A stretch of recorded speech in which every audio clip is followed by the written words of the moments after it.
जहां तक हम देख रहे हैं कि लगातार संघर्ष किया जा रहा है और कहीं ना कहीं सरकार को भी ये आदत सी पड़ गई है कि ये रैली करते हैं, आते हैं, फिर चले जाते हैं, हम पे क्या फ़र्क पड़ रहा है। यदि ऐसा ही चलता रहा तो कब तक चलता रहेगा? पब्लिक को क्या करना पड़ेगा और जो संगठन लगातार इसके लिए संघर्ष कर रहे हैं उन्हें क्या करना चाहिए यदि सरकार नहीं मानती है? आशुतोष भाई जी, यदि इस तांडव रैली के बाद भी सरकार नहीं चेतती है, क्योंकि आपने इसे आर पार की लड़ाई बताया है, इस बार आर या पार, यदि सरकार नहीं चेतती है तो क्या एक्शन लेंगे आगे?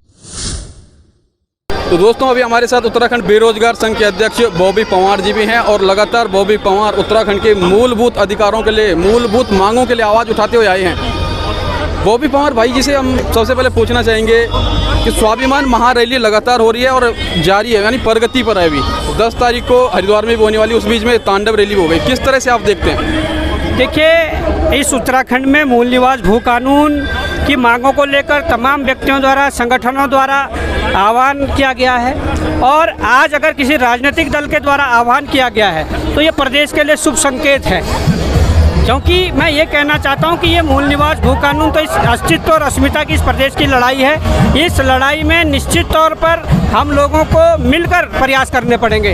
अगर हम ये टैगलाइन कहते हैं कि हिमाचल के तर्ज पर हमें भू कानून चाहिए, तो हम ये क्यों भूल जाते हैं कि हिमाचल का व्यक्ति राजनीतिक दलों को दरकिनार करके पहले हिमाचल से प्यार करता है। हमारे उत्तराखंड के लोगों को भी पहले राजनीतिक दल या सामाजिक संगठन को थोड़ा पीछे रखकर अपने उत्तराखंड से प्यार करना पड़ेगा। वो कोई भी राजनीतिक दल या कोई भी सामाजिक संगठन, कोई भी व्यक्ति मूल निवास भू कानून की अगर बात करेगा, हमें उसके साथ खड़ा होना है। और निश्चित तौर पर हम पहले भी सड़कों पर हमने संघर्ष किया है, हम इन मांगों पर पहले भी खड़े रहे हैं, वो चाहे किसी संगठन ने उठाया हो, और आज भी अगर यूकेडी ने इसे उठाया तो यूकेडी के साथ भी खड़े हैं और भविष्य में भी कोई भी संगठन या राजनीतिक दल ऐसी जनहित या प्रदेश हित की मांगों को लेकर संघर्ष करें, उनके साथ हम खड़े हैं। अब मैं ये कहना चाहता हूँ कि प्रदेश सरकार इस पर संज्ञान लेकर यूसीसी को छोड़कर मूल निवास और भू कानून को लागू करें, क्योंकि यूसीसी को यहाँ पर लागू करके इन्होंने उत्तराखंड को प्रयोगशाला बना दिया है और जो भी कानून लागू करवाना चाह रहे हैं उत्तराखंड में ला रहे हैं। तो मैं चाहता हूँ कि यहाँ की ज़रूरत मूल निवास भू कानून है, यूसीसी नहीं है।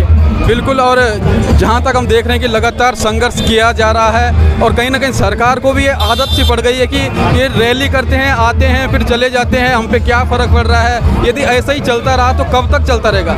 पब्लिक को क्या करना पड़ेगा और जो संगठन लगातार इसके लिए संघर्ष कर रहे हैं उन्हें क्या करना चाहिए यदि सरकार नहीं मानती है? देखिए, अभी तो सरकार के आगे हम गुहार लगा रहे हैं, मांग कर रहे हैं कि हमें मूल निवास भू कानून चाहिए, पर आज जिस प्रकार का माहौल है, इस भीड़ में 90% लोग राजनीतिक हैं, जो कहीं ना कहीं प्योर पॉलिटिशियन है, वो 90% लोग यहाँ पर हैं।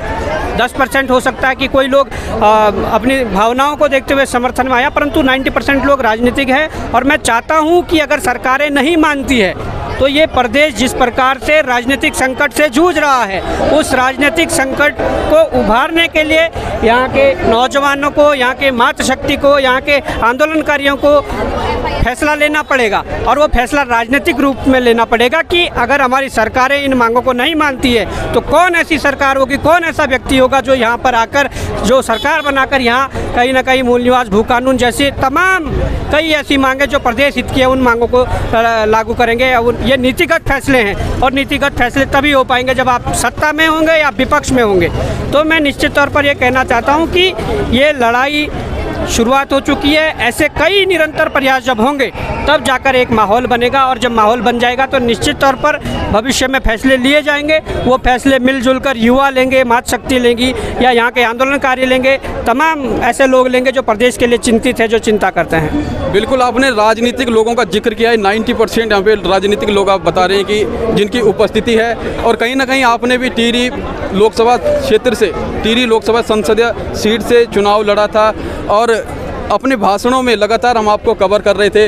आपने यही कहा था कि सड़कों से अब लड़ाई को आगे नहीं लड़ा जा सकता है, जो मुद्दे हैं वो काफ़ी बड़े हैं, उन्हें या तो विधानसभा में या फिर संसद में जाकर ही पूरा किया जा सकता है। हालांकि जनता का काफ़ी समर्थन आपको मिला, लेकिन उस मंजिल तक नहीं पहुंच पाए जहां पे विक्ट्री होती है, जो आपको संसद तक भेजती। लेकिन अब केदारनाथ में चुनाव है और सुनने में आया कि केदारनाथ में त्रिभुवन चौहान निर्दलीय लड़ रहे हैं और आपने भी समर्थन किया। किस रूप में देखते हैं आप?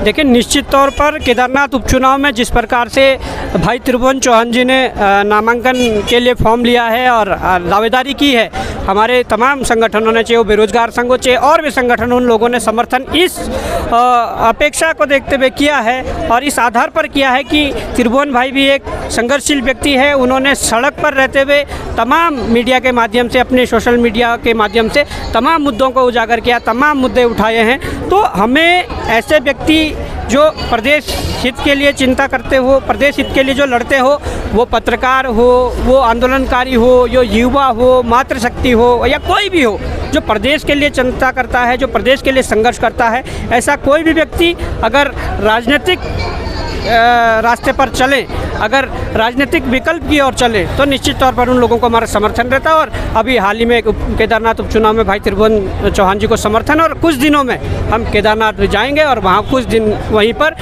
घर घर जाकर लोगों से उनके समर्थन में वोट मांगेंगे और उनके लिए कोशिश करेंगे। बिल्कुल, और बेरोजगार संघ के युवाओं की जो कार्यशैली है, जो रणनीति है, जिस जुनून के साथ कार्य करते हैं, वो बहुत ही महत्वपूर्ण है। बॉबी भाई जी, लगातार ये आंदोलन चल रहे हैं और बेरोजगार संघ के राम कंडवाल ने जिस प्रकार से अनशन किया और सरकार ने अभी तक उस अनशन का कोई सही जवाब नहीं दिया है, किस रूप में देखना चाहेंगे? अंतिम क्वेश्चन आपसे, क्योंकि रैली में अन्य कार्यक्रम भी हैं। देखिए, ये दुर्भाग्य है कि एक मुख्यमंत्री से मिलने के लिए एक युवा को 13 दिन आमरण अनशन पर बैठना पड़ता है, तब जाकर मुख्यमंत्री जी कहते हैं कि मैं मिल रहा हूँ। और मिलने के बाद भी आज मुझे लगता है कि 10 से 15 दिन हो चुके हैं और अभी तक जो आश्वासन दिए गए थे, उन आश्वासनों के हिसाब से अभी तक कोई कार्रवाई नहीं हुई है। तो मैं चाहता हूं कि मुख्यमंत्री जी इसका संज्ञान दोबारा लें और कहीं ना कहीं उस पर कार्रवाई करें। और कार्रवाई ना करने की स्थिति में हम लोगों ने तो संघर्ष शुरू से किया है और हमारे लिए संघर्ष करना कोई बड़ी बात नहीं है। अगर आप नहीं मानोगे तो हम आगे भी संघर्ष करेंगे और तमाम प्रकार की ऐसी चीज़ें, ऐसी कदम, फैसले आगे लेंगे जिससे कि निश्चित तौर पर यहाँ की सरकार के जो कहीं ना कहीं जो कारनामे हैं वो इस उत्तराखंड की जनता के सामने होंगे। यहाँ के मुख्यमंत्री के जो कारनामे हैं, उनके अधिकारियों के जो कारनामे हैं, यहाँ के जनता के सामने होंगे।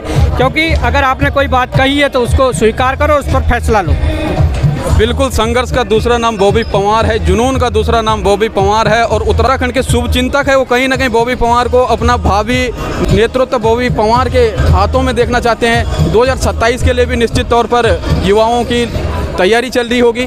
देखिए, धामी जी पहले मुख्यमंत्री इस तरह के हैं जो कि जनता की आवाज़ को नहीं सुनते हैं। देखिए, आप देखिए कि 2 साल से उत्तराखंड का जन जन मूल निवास मांग रहा है, भू कानून मांग रहा है और जबरन यूसीसी थोप रहे हैं। यूसीसी में 1 साल में यहाँ बाहरी व्यक्ति को स्थायी निवासी के समकक्ष बनाने का प्रावधान है। अगर ऐसा होता है तो फिर मूल निवास और भू कानून की तो बात ही बेमानी हो जाएगी।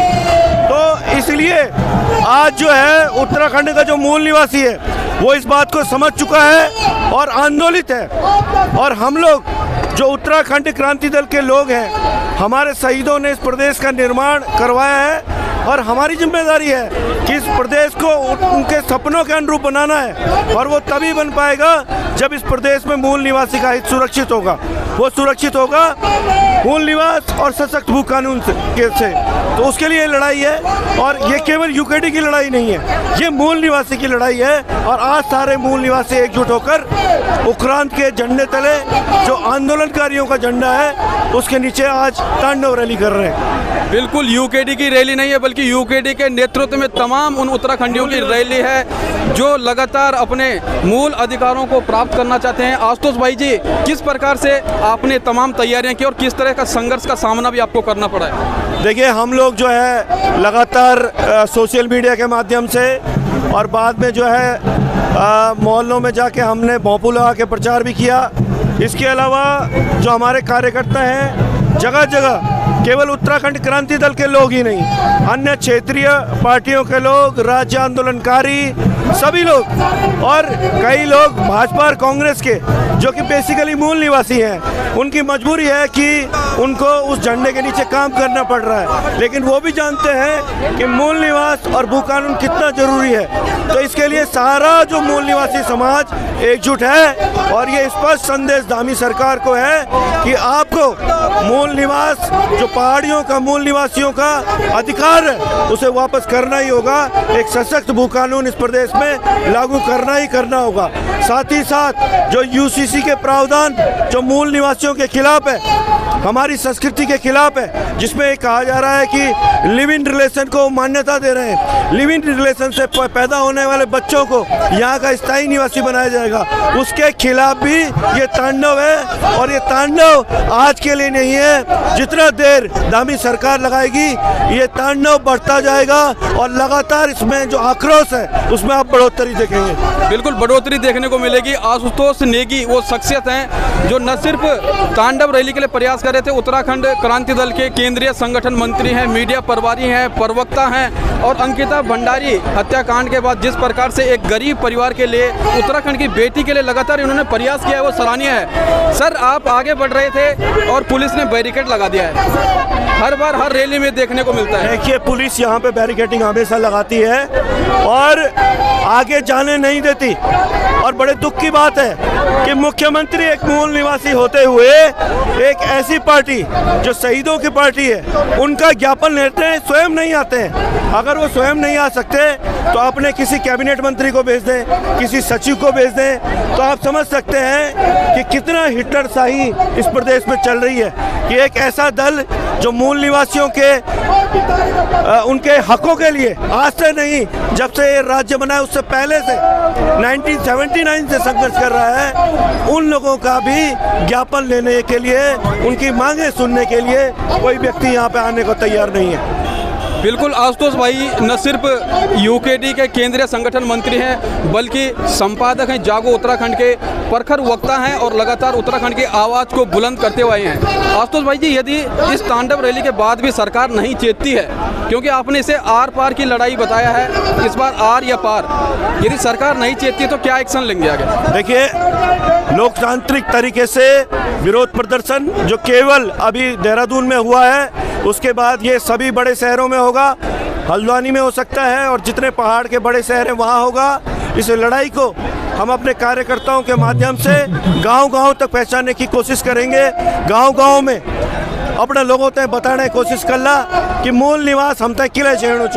अभी तक कई लोगों तक हमारे जो पुराने लोग छन वो तक पता नहीं चे कि मूल निवास क्या चाहिए, से हमारा फायदा क्या हो, तो वो तक बताना जरूरी चे कि मूल निवास बटे हमारे जो रोजगार अधिकार च वो हम तक वापस बढ़ने, जो हमारा मूल निवासी बच्चे छन वो तक रोजगार में प्राथमिकता मिले। तो ये हम संदेश गाँव में जैकी अपनी बोली भाषा में चाहना कि हमारा कार्यकर्ता और ज़्यादा पहाड़ का हितैषी लोग छन वो गाँव-गाँव में गौर जैकी ये संदेश तक पहुँचो, जैसे ये लड़ाई जो गाँव-गाँव तक पहुँच, और जै दिन ये गाँव-गाँव तक घर तक पहुँच जाली तो वे दिन धामी जीते मूल निवास वापस करन पड़ो, सशक्त भू कानून लागू करन पड़ो।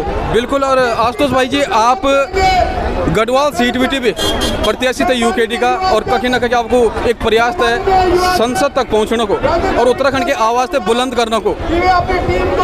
यकीनन उत्तराखंड की आवाज़ बुलंद करने की जरूरत था और अब 9 नवंबर को यूसीसी लागू करने की बात होनी थी। यूसीसी कानून से आप कई ढंग से दिख रहे देखा इनसे कि 9 नवंबर 2000 को ये राज्य बनी और 24 साल बाद 9 नवंबर 2024 को 24 साल बाद ये राज्य की जो परिकल्पना है, जो ये मूल निवासियों का वास्ता बने के छो गोदा जंगोरा खोला उत्तराखंड बड़ोला भी भावना को हत्या करने की ये साजिश जो यूसीसी कानून कोई भी वे को पेज नंबर 24 पढ़ सकते हो, जैमा स्पष्ट लिखियो कि बहरो व्यक्ति बहरी राज्य व्यक्ति जो 1 साल यक रह जालो वो हमारा स्थायी निवासी का समकक्ष हो चलो। अगर वो हो जाए तो 1 साल में यक लाइसेंस एक तरह से मिलना चाहिए बहरा लोग होते हैं कि यक हवा किराए पर कमरा लिया हुआ एक सालों एग्रीमेंट बना हुआ और 1 साल बाद पहाड़ी का समकक्ष खड़ा हुए जा, वे का रोजगार पर डाका डाला, वे की जमीनों पर कब्जा करा, सारी जमीन खरीद दिया। तो ये की खिलाफत हर एक मूल निवासी कर लो, चाहे वे ते अपनो बलिदान देने पड़ो, ये लड़ाई खत्म नहीं हो, ये लड़ाई बढ़ने जाली। आप दिखला कि जन राज्य आंदोलन के समय हमारे पूर्व समाज एकजुट हो गए छो, समाज एकजुट हो चलो और धामी सरकार से अपनो हक छीन के ले लो। बिल्कुल, धामी सरकार से अपनो हक छीनने के लिए लो। और आशुतोष नेगी एक बहुत ही जानी मानी शख्सियत हैं, उत्तराखंड क्रांति दल के बहुत महत्वपूर्ण स्तंभ हैं और कहीं ना कहीं उत्तराखंड क्रांति दल को एक बार फिर से संगठित करने का इनका लगातार प्रयास है। बहुत बहुत धन्यवाद करेंगे आशुतोष नेगी जी का। और रैली को आप आगे देखेंगे तो पुलिस लगातार दीवार बन के खड़ी है।